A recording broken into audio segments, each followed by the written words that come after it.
इसके बाद है question number 4 that is the following situation possible if so determine your present age the sum of age of two friends is 20 years 4 years ago the product of their age was 48। जैसे हमने question number 3 किया वैसे ये कह रहा है कि is the following situation possible, क्या ये सिचुएशन पॉसिबल है। अगर सिचुएशन पॉसिबल है तो फाइंड कीजिए इनकी प्रेजेंट एज, जैसा क्वेश्चन नंबर 3 था।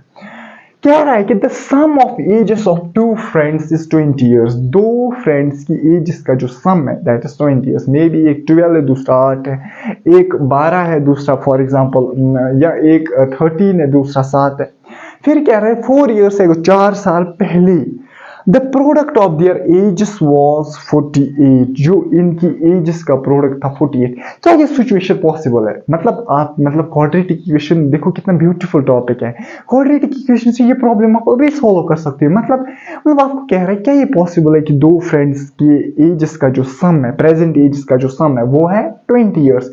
4 साल पहले अगर हम जाएंगे जो इनकी एजेस का जो प्रोडक्ट था वो था 48 years। आपको बताना है क्या ये सिचुएशन पॉसिबल है। अरे यार आफरान साहब ने तुझे एक ही तरीका बताया, जब भी होगा is it possible, is this situation possible, आप क्या करोगे, आप इसको कंसिडर करोगे वर्ड प्रॉब्लम, आप इसको कंसिडर करोगे सिचुएशन बेस्ड क्वेश्चन जैसे हमने पहले 2 एक्सरसाइजेस में किया।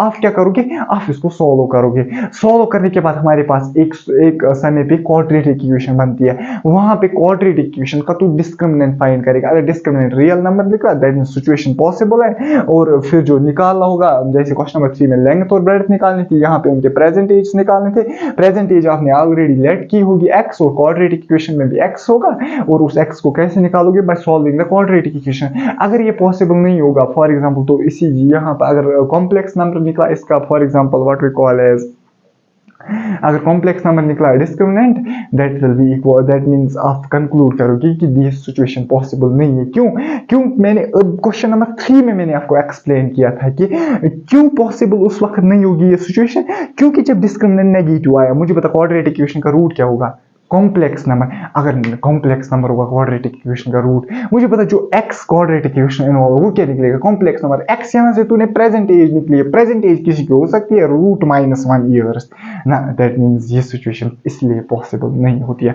हालांकि जब हम इसको सॉल्व करेंगे थोड़ा सा मैं कॉन्सेप्ट वहां पे बताऊंगा। जरा मुझे बता हम इसको सॉल्व करेंगे जैसे हम वर्ड प्रॉब्लम्स को सॉल्व करते हैं। The sum of age of two friends is 20 years। जरा मुझे बताओ, मैं लूंगा let the age of one friend be x years। Let the age of one friend be x years। मैं एक फ्रेंड की एज लूंगा x years। कितने साल, x साल। मुझे पता तू दूसरे फ्रेंड की एज लेगा y years ना सर, क्वाड्रेटिक इक्वेशन चैप्टर पढ़ रहे, x वेरिएबल में ही हमें x वेरिएबल के इर्द गिर्द ही हमें घूमना है। जरा मुझे बताओ therefore the age of other friend क्या होगी, जरा जल्दी जल्दी मुझे बताओ। क्या कोई बुद्धिमान बच्चा है जो मुझे बताएगा the age of second friend. जरा मुझे बताओ सेकंड फ्रेंड की एज क्या होगी।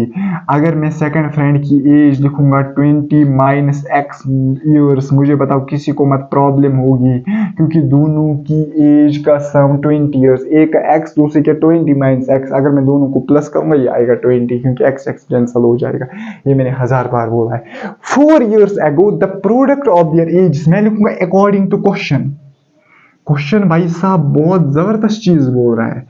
कह रहा है क्वेश्चन कह रहा है कि 4 years ago मतलब इसकी एज कितनी होगी 4 years ago, x - 4 मल्टीप्लाई, क्योंकि प्रोडक्ट कह रहा है ना। चलो फिर मैं समझाऊंगा। जरा मुझे बता इसकी एज कितनी होगी सेकंड फ्रेंड की एगो 4 years।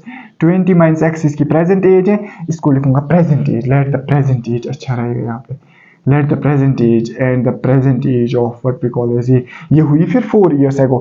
x - 4 किस फ्रेंड की, मतलब ये फर्स्ट फ्रेंड की 4 years। Let the present age of first friend, या वन फ्रेंड इसको लिखोगे, सेकंड फ्रेंड कुछ भी आप लिख सकते हो। x - 4 इस फ्रेंड की एज है 4 years ago।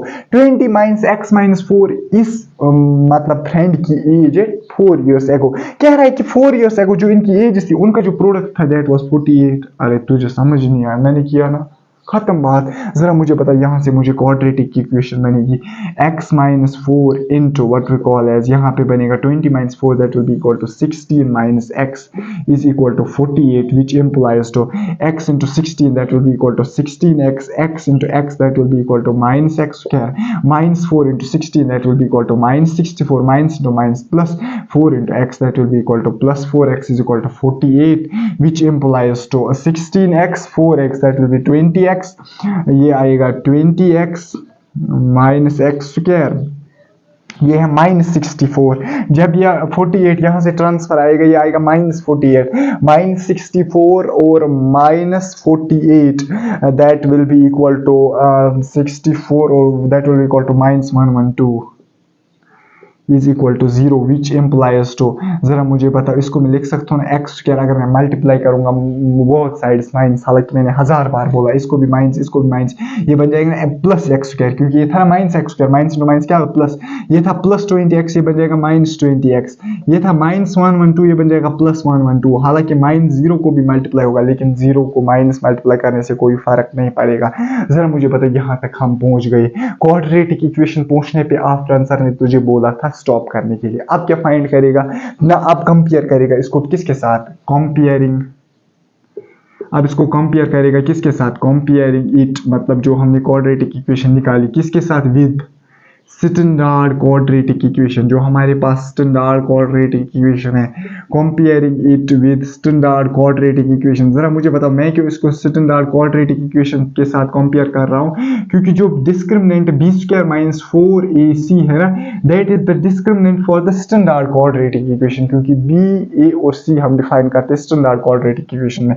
जरा मुझे बताओ, what is a is 1, what is b is -20 and what is c is हमारे पास what we call as +112। जरा जल्दी जल्दी मुझे बताओ, डिस्क्रिमिनेंट अब हमने फाइंड करना है, discriminant is equal to b square minus 4ac, we know, यहाँ पे तू लिखेगा we know discriminant which is equal to b square that mean -20 का square that will be equal to 400 -4 a का वैल्यू क्या है 1 इंटू c का value है 112 that will be equal to 400, 112 into 4 होता है 448, 448 को अगर हम 400 माइनस करेंगे that will B -48। Since discriminant हमारे पास नेगेटिव आया, सर उससे क्या होगा, नेगेटिव आया मतलब जो क्वाड्रेटिक इक्वेशन हमारे पास इसके रूट्स होंगे कॉम्प्लेक्स, अगर रूट्स होंगे कॉम्प्लेक्स मुझे बताओ x का वैल्यू जो x इसका रूट है दैट विल बी कॉम्प्लेक्स, अगर कॉम्प्लेक्स होगा वो रूट x क्या है असल में, फर्स्ट फ्रेंड की एज, फर्स्ट फ्रेंड की एज क्या कॉम्प्लेक्स हो सकती है, ना सर ना सर। अगर ये सिचुएशन पॉसिबल होता तो इसके रूट्स क्या निकलती है, रियल, दैट इज डिस्क्रिमिनेंट क्या निकलता है, ग्रेटर देन 0 और इक्वल टू 0, तब इसकी एज क्या निकलती है, रियल नंबर। रियल नंबर तो पॉसिबल है, age for 2 years 3 years 4 years 5 years 6 years, मतलब x का अगर कोई रियल नंबर वैल्यू निकलता है 2 इयर्स 3 इयर्स 4 इयर्स 5 इयर्स। हालांकि याद रखना रियल नंबर्स हमेशा पॉसिबल एज नहीं है, रियल नंबर -5 भी है, -5 दैट मींस इयर्स क्या बंदे की एज हो सकती है ना। वहां पे असल में फिर दो रूट्स निकलते, एक निकलता नेगेटिव दूसरा निकलता पॉजिटिव, या अगर उस सिचुएशन में भी दोनों रूट्स नेगेटिव निकलते तो आप वहां पे भी कंक्लूड कर सकते थे कि ये सिचुएशन पॉसिबल नहीं है। ये मैं बहुत गहरा पॉइंट बता रहा हूं, समझने वाले के लिए इशारा ही काफी है। यहाँ पे मैं अगर उस पॉइंट को समझाने बैठूं मुझे लगता है कि आपको इशारा मतलब आपको आइडिया आया होगा। मैं कह रहा हूं कि अगर यहाँ पे कॉम्प्लेक्स नंबर देखो, अगर आपने यहाँ पे पहले मैं लिखूंगा इसको, since discriminant is less than 0 therefore the above situation is not possible। simply अब फाइंड ही नहीं करने present age, above situation is not possible, is not possible, खत्म बात। देखो मैं क्या आपको बोल रहा था, मैं कह रहा था आपको कि यहाँ पे आपको डिस्क्रिमिनेंट लिखा less than 0 that means complex number, आपको x का वैल्यू निकला जो एज हो ही नहीं सकती, आप यहीं पे कंक्लूड करोगे कि दैट मींस ये सिचुएशन पॉसिबल नहीं है। मे बी आपको रूट्स दोनों मतलब डिस्क्रिमिनेंट निकलता ग्रेटर देन 0 और इक्वल टू 0, वहां पे भी आप 100% श्योरिटी के साथ नहीं कह सकते हो कि ये सिचुएशन 100% पॉसिबल होगी। सर क्यों? क्योंकि मे बी जब आप रियल नंबर्स फॉर एग्जाम्पल यहाँ पे जब आप यहाँ पे मतलब इस मतलब डिस्क्रिमिनेंट मतलब क्वाड्रेटिक इक्वेशन को सॉल्व करते हैं। अगर डिस्क्रिमिनेंट आता पॉजिटिव या 0 आता है, क्वाड्रेटिक इक्वेशन को सॉल्व करने के बाद मे बी आपको जो x के दोनों वैल्यूज वो नेगेटिव निकलते हैं। रियल नंबर्स ही तो है ना, अरे -4 -6 वो नेगेटिव निकलते। अगर नेगेटिव निकलते, रियल नंबर्स ही तो है ना, रियल नंबर्स ही है, लेकिन एज नेगेटिव में तो कोई नहीं हो सकता, ना तो इसकी एज नेगेटिव हो सकती है, ना तो इसकी एज नेगेटिव हो सकती है। बहरहाल हमें x मिलेगा, x से फर्स्ट फ्रेंड की एज नेगेटिव हो सकती है, x के दोनों वैल्यूज नेगेटिव निकले। दैट मींस उस वक्त भी आप कंक्लूड करते सिचुएशन इज नॉट पॉसिबल, लेकिन उस वक्त मतलब क्वाड्रेटिक फॉर्मूला अप्लाई करके, मतलब इस क्वाड्रेटिक इक्वेशन को सॉल्व करने के बाद आप अप्लाई कर सकते थे। यहीं पे आप उस वक्त नहीं रुक सकते थे। मतलब अगर डिस्क्रिमिनेंट पॉजिटिव और 0, आपको फॉरवर्ड जाना है। हालांकि 90% केसेस में, 99% केसेस में जब भी डिस्क्रिमिनेंट होगा पॉजिटिव, यहाँ पे एक पॉजिटिव निकलता है, दूसरा नेगेटिव निकलता है, दोनों पॉजिटिव निकलते हैं, आप कंक्लूड करते हो हाँ इसकी एज प्रेजेंट है। लेकिन मैं कह सकता हूँ सिचुएशन अराइज हो सकती है कि रियल नंबर्स मतलब इसका डिस्क्रिमिनेंट तो पॉजिटिव आए, लेकिन जब आपने सॉल्व किया दोनों रूट्स आए नेगेटिव, उस वक्त भी सिचुएशन पॉसिबल नहीं है। लेकिन यहाँ पे मतलब यहाँ पे कंफर्म है, अगर यहाँ पे आपको लग रहा है प्रेजेंट डिस्क्रिमिनेंट है नेगेटिव, तो इनकी मतलब ये जो सिचुएशन है पॉसिबल है ही नहीं। मतलब फिर भी आपको मतलब अगर पॉजिटिव डिस्क्रिमिनेंट निकला, दैट मींस आपको वेट करना है यहाँ तक सॉल्व करने के लिए, क्योंकि वहां पे 99% केसेस में तो वो पॉसिबल होती है। लेकिन यहाँ पे अगर क्वाड्रेटिक का डिस्क्रिमिनेंट नेगेटिव निकला, मतलब 100% ये पॉसिबल ही नहीं है। मुझे लगता है ज्ञान बहुत ज्यादा हो गया, ज्ञान से बेहतर है कि हम यहाँ पे क्वेश्चन नंबर 5 लिखिए और फिर हम इसको सॉल्व करें।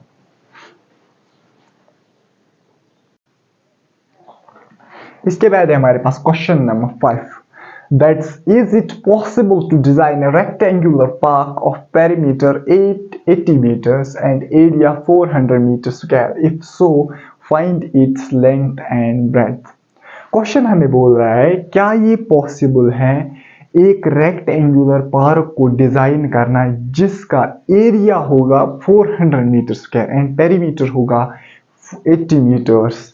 अगर पॉसिबल है तो बताइए उस रेक्टेंगुलर पार्क की लेंथ क्या होनी चाहिए और ब्रेड्थ क्या होनी चाहिए।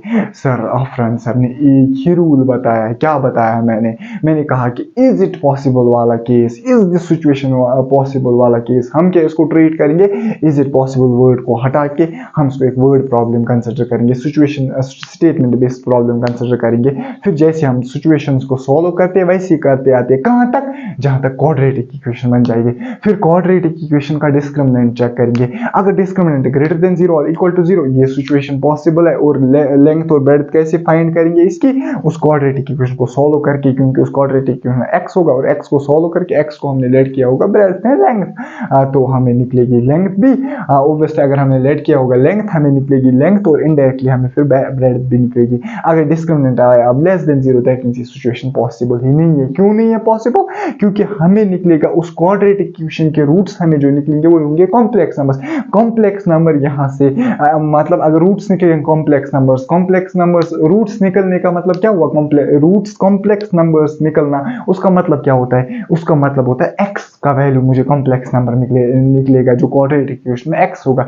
x क्या होता है यहाँ पे, लेंथ या ब्रेड्थ जो मैंने लेट की होगी। अगर x लेंथ या ब्रेड्थ निकले कॉम्प्लेक्स नंबर वो पॉसिबल ही नहीं है, इसलिए डिस्क्रिमिनेंट अगर आया लेस देन 0 ये सिचुएशन इसलिए पॉसिबल नहीं होती है। जरा मुझे बताओ इसको कैसे मैं सॉल्व करूंगा, बिल्कुल वर्ड प्रॉब्लम की तरह। जरा मुझे बताओ रेक्टेंगुलर पार्क का पेरीमीटर कितना 80 मीटर्स, एरिया कितना 400 मीटर्स स्क्वायर। मैं करूंगा लेट द, यहाँ पे थोड़ा सा ये डिफिकल्ट है, डिफिकल्ट नहीं है। हालांकि वो उन क्वेश्चंस में जब तू लेट करता था दूसरा चीज थोड़ा सा आसान निकालना होता था, या तुझे क्वेश्चन में ही पता चल जाता था मैं लेट लेंथ को करूं कि ब्रेड्थ को करूं। यहाँ पे आपको मर्जी है लेंथ को आप लेट करो कि ब्रेड्थ को लेट। चलो मैं लेंथ को लेट करता हूं, लेट द लेंथ ऑफ, अरे यहाँ पे आपकी मर्जी है लेट करना, जिसको भी आप लेट करोगे। Let the length of rectangular park, कोई बच्चा इसको मत नहीं समझना रेक्ट पार्क कुछ नहीं होता, रेक्टेंगुलर पार्क होता है। मैं लूंगा रेक्टेंगुलर पार्क की लेंथ x मीटर्स, क्योंकि पेरीमीटर एरिया मीटर इन्वॉल्व करते हैं। जरा मुझे बता therefore breadth is equal to, अब मसला है सर यहाँ पे तो मुझे नहीं लग रहा है, यहाँ से जब मैं दूर से नजर मार रहा हूँ सर, मुझे तो नहीं लग रहा है कि ब्रेड्थ को मैं लिख सकता हूँ इन टर्म्स ऑफ लेंथ। अरे यार क्यों नहीं लगता है, वाई तू लिख ही नहीं सकता, क्योंकि क्वाड्रेटिक इक्वेशन है, इसमें तुझे हमेशा इसको एक्स के टर्म्स में ही लिखना। देख कैसे इसको मैं लिखूंगा ब्रेड्थ को in terms of what we call age length. देख मुझे बता पेरीमीटर क्या है, जरा मुझे बता, इसको मैं यहाँ से लिखूंगा पेरीमीटर रेक्टेंगुलर पार्क का क्या है, that is equal to 80 metres. जरा मुझे बता perimeter of the rectangular park is equal to twice length plus breadth. अरे यार सर मुझे तो पता ही नहीं है कि रेक्टेंगल का पेरीमीटर होता है ट्वाइस लेंथ प्लस ब्रेड्थ। अगर पता नहीं है, आज पता लग गया ना, आज से याद रखना बेटा। Which implies to 2 1 r 2 40 r, which implies to length plus breadth is equal to 40, which implies to breadth is equal to 40 minus length आएगा ना। जरा मुझे बता which implies to breadth is equal to 40 हमारे पास कांस्टेंट है, minus length को हमने क्या लेट किया, x मीटर्स। दैट मींस कि 40 minus x metres will be the breadth of this rectangular park. थोड़ा सा डिफिकल्ट था, लेकिन तुझे ये डिफिकल्ट नहीं लगना चाहिए, क्यों, क्योंकि तुझे फ्रेंड्स साथ में बिल्कुल 100% इसको इस पे मतलब पूरा वर्कआउट कराया है कि कैसे तुझे पता है कि अगर ब्रेड्थ मुझे किसी तरीके से लेंथ में ही लिखनी है, फिर लेंथ में कैसे लिखनी है, क्वेश्चन को पढ़ना है। हाँ लेंथ हमें पेरीमीटर देके पेरीमीटर से मैं ब्रेड्थ को लिख सकता हूँ। Therefore breadth is equal to 40 minus x metres.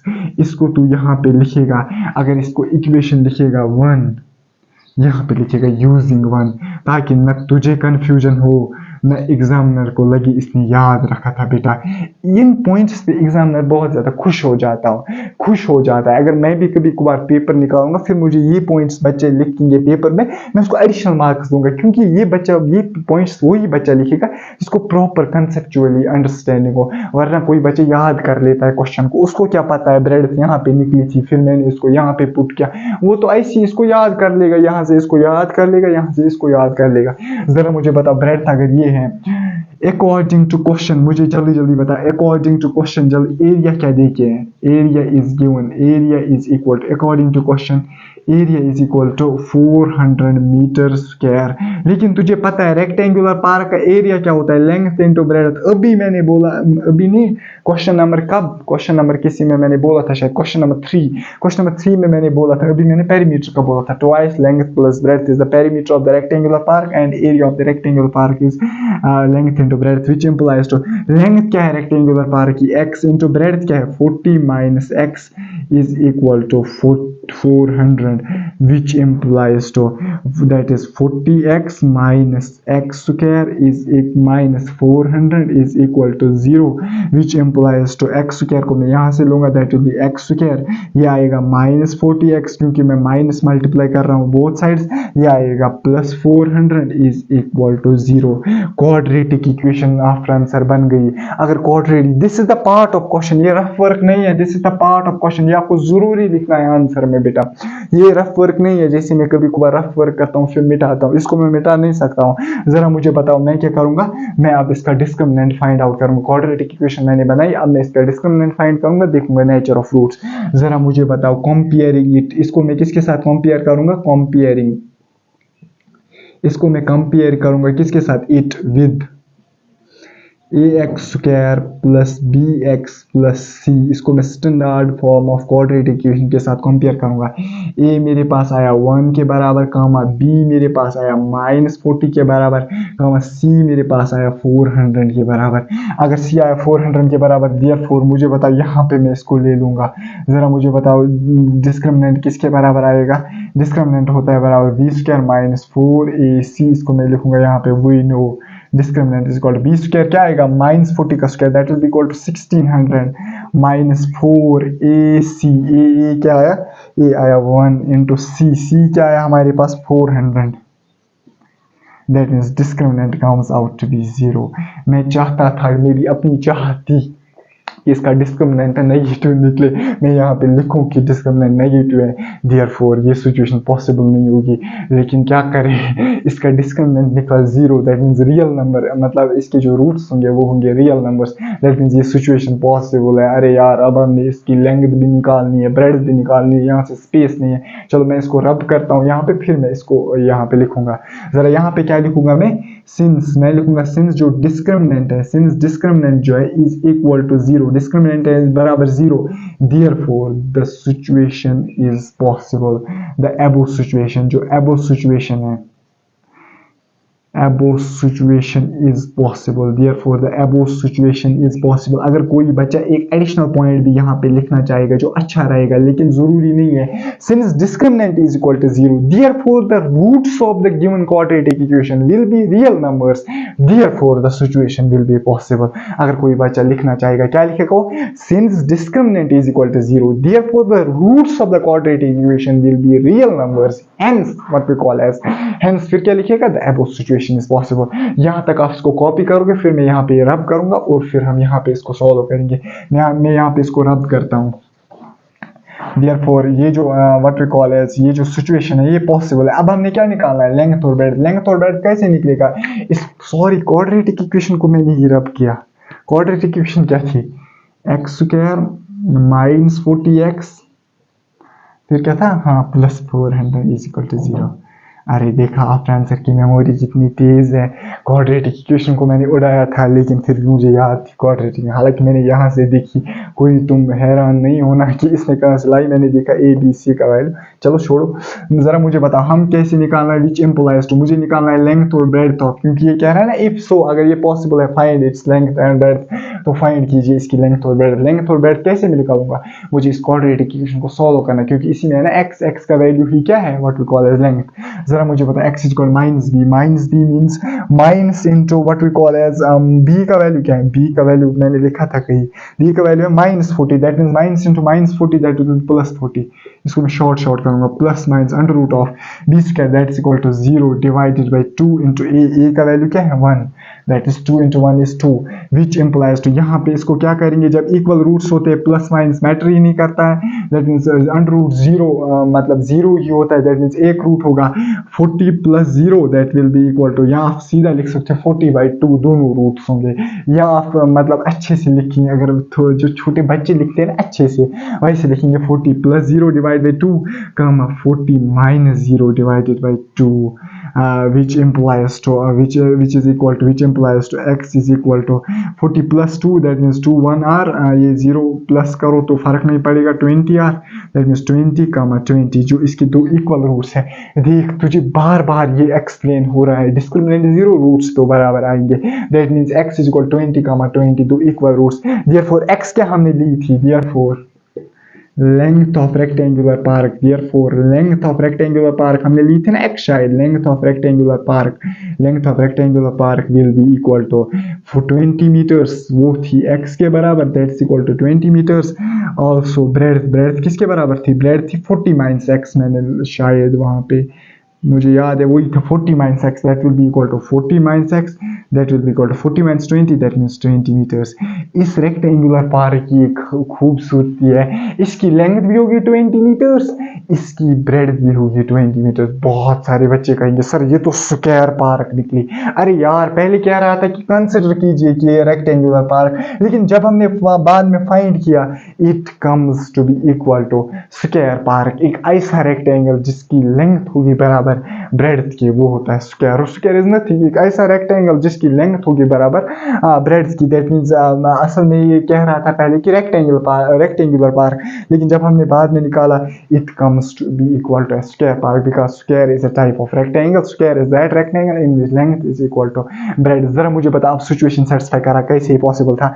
अब मुझे बता लेंथ कितनी? 20 मीटर्स, ब्रेड्थ कितनी? 20 मीटर्स। मुझे बता एरिया कितना? 20 × 20 400। मुझे बता पेरीमीटर कितना? अरे यार पेरीमीटर मुझे बता, पेरीमीटर कितना है? पेरीमीटर ऑफ स्क्वायर क्या होता है? पेरीमीटर ऑफ स्क्वायर होता है 4 times side, that means 4 times what we call age side. Side क्या है? 20 metre, that is 4 × 20 that is 80 metres. या तो इसको रेक्टेंगल भी अगर कंसीडर करेगा तो क्या होता है? Twice length plus breadth. Length क्या है यहाँ पे? 20, क्योंकि अभी मैंने कहा था ये मतलब square is a special form of rectangle. 20 plus breadth क्या है? 20, that is 20 plus 20 40 × 2 that is 80 metres. आप उसको वैसे भी बोल सकते हैं। यहाँ पे हालांकि रेक्टेंगल पार्क लिखोगे कि नहीं लिखोगे ये आपकी मर्जी है, यहाँ पे तू लिखे length of the square park, क्योंकि ये वहां पे बाद में स्क्वायर निकला, एक स्पेशल फॉर्म ऑफ रेक्टेंगल निकला।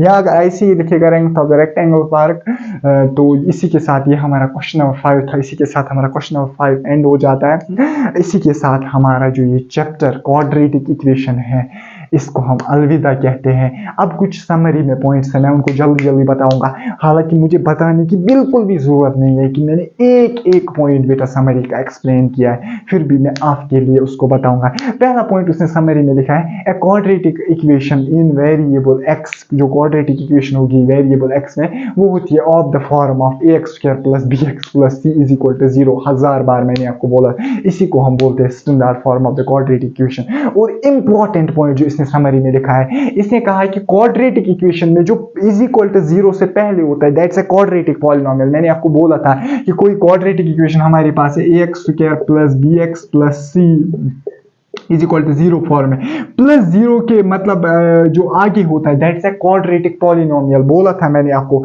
इसको हम बोलते हैं क्वाड्रेटिक पॉलिनोमियल। और मैंने आपको क्वाड्रेटिक इक्वेशन को डिफाइन ही किया था, जब मैं क्वाड्रेटिक पॉलिनोमियल को इक्वेट करता हूं 0 के बराबर, it becomes equal to quadratic equation. मुझे बताओ, zeros of quadratic equation are nothing, roots of quadratic equation कुछ नहीं होते, या सॉल्यूशंस ऑफ क्वाड्रेटिक इक्वेशन कुछ नहीं। वो क्या होते हैं असल में? वो होते हैं this zeros of this quadratic polynomial. जो इस क्वाड्रेटिक पॉलिनोमियल के जीरोस होंगे वही रूट्स या व्हाट वी कॉल सॉल्यूशन होगा इस क्वाड्रेटिक इक्वेशन का। इसके बाद इसने और एक अच्छा पॉइंट लिखा है कि मुझे बताओ, अगर एक क्वाड्रेटिक इक्वेशन है a x square plus b x plus c, मैं कह रहा हूँ अल्फा एक रियल नंबर है, अल्फा मेरे पास अल्फा एक रियल नंबर है, alpha is the root of the quadratic equation. If alpha x square plus alpha what we call sorry x, ये हाँ सॉरी मैं कह रहा हूं कि अगर हमारे पास एक क्वाड्रेटिक इक्वेशन है a x square plus b x plus c is equal to 0, alpha को मैं इस क्वाड्रेटिक इक्वेशन, अल्फा एक रियल नंबर है, इसको मैं इस क्वाड्रेटिक इक्वेशन का रूट तभी बोलूंगा जब a alpha square plus b alpha plus c is equal to 0। जब मैं x की जगह जब अल्फा का वैल्यू डालूंगा ये आएगा बराबर 0 के।